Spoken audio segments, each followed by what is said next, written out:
Okay, I'm going to try to make this video, picking up from where we left off. This will be part 5. In February this year, I started a new job at the VA here in Salisbury, and from day one, my supervisor was trying to get rid of me. And because she really didn't have anything on me to get rid of me, to fire me, she made up a bunch of lies, and I ended up getting fired back in October, just a couple months. A couple months ago at the VA. And because of the nature of my claim when I filed unemployment, one of the lies she made up was that my work was unsatisfactory. My quality of work was unsatisfactory. And so that held up my unemployment. Now, I'm single, so there is no other income coming in this house besides mine, which meant I wasn't getting any money, and I have huge financial obligations. So, of course, I became depressed and really isolated. I would go for days at a time not going out of the house.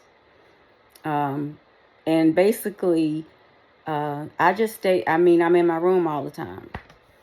And the devil absolutely took advantage of that. I had recently started on a new medication for ADHD. And I'm sitting here in my room, and all of a sudden, because of the situation, I'm starting to wish I didn't wake up the next morning, which was not unusual, because over the years, it's not unusual because I was always in a spiritual battle. Seemed like I was in a spiritual battle all my life, to be honest. So it was not unusual for me to just not want to wake up the next morning, especially being in the abusive marriage. I was always in a battle, in a spiritual battle. And when you're like that, you get tired emotionally, mentally, and any other way. You're going to get tired and burn out. So I had started on the new medication for ADHD, and I started having suicidal thoughts.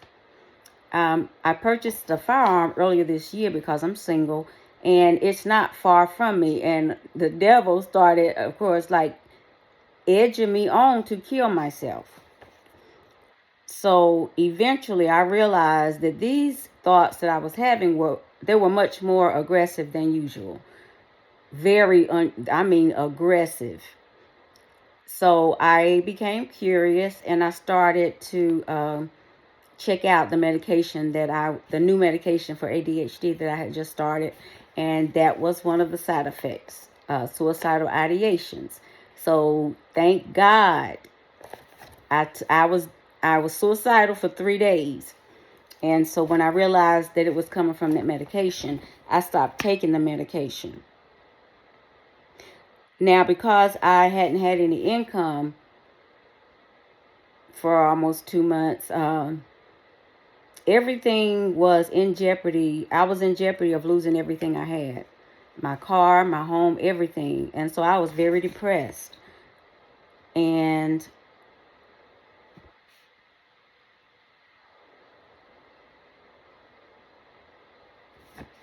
let's see. On Wednesday night, December 4th, I laid awake all night long. All night long, even after I took something for sleep, I did not go to sleep. And honestly, I think the night before that, I took some medication that had me hallucinating. Like, every time I would nod off, I didn't just go to sleep and stay asleep, but every time I nodded off, I started having hallucinations. It was awful. All night long, I was having hallucinations. And I think it was because of I took some medication and I shouldn't have taken it, but I was desperate to go to sleep. It's funny now, but it wasn't funny then. Anyway, so so the next night after I had all those hallucinations, I was scared to take what I took before, because I was scared I was going to start having those hallucinations again. I don't know what it was, but it felt very real. And I remember thinking, I cannot wait till morning comes when I actually wake up, when I'm fully awake. And I did. So the next morning when I woke up, I just started laughing because I'm like, what a night I had. It was awful. So the next day, when I took the Ambien, I could not go to sleep. I still didn't go to sleep at all. And I was too afraid to even take a second one. Because I was afraid that I would start hallucinating again. So I lay awake all night long, looking at the ceiling, the four walls. I was wide awake. So during that time, I was just overwhelmed. So I lay there, just thinking like I had been forsaken, like God had just forsaken me. And I'm sure I'm not the only one. When you've lived your life and you've tried to serve God all your life, and it's like, I'm tired. I was just tired. I think the best thing for me to do right here at this point is just to read from my journal, so you could get the full impact of what I was dealing with. So I had written on November 26th, just this past November 26th, I was saying the oddest thing had happened. I was in my bathroom, that's in my bedroom, and there's a door in my bathroom that leads to the laundry room. And I was in the bathroom, and I was experiencing a lot of confusion during this time. I was just confused. And I was sitting there and I saw the door, and I'm like, what's on the other side of the door? And I didn't even know. That happened to me also in October of last year, and it happened in January. I ended up in the ER for confusion. They didn't do anything for me, but this is just part of the story. So then I was sitting in my room, and I actually did not know what the rest of my house looked like. This is just how confused I was. I was sitting here and I was like, I don't know what the rest of my house looks like, because during the time I was isolated, I would just go from my room to the kitchen, and that was it.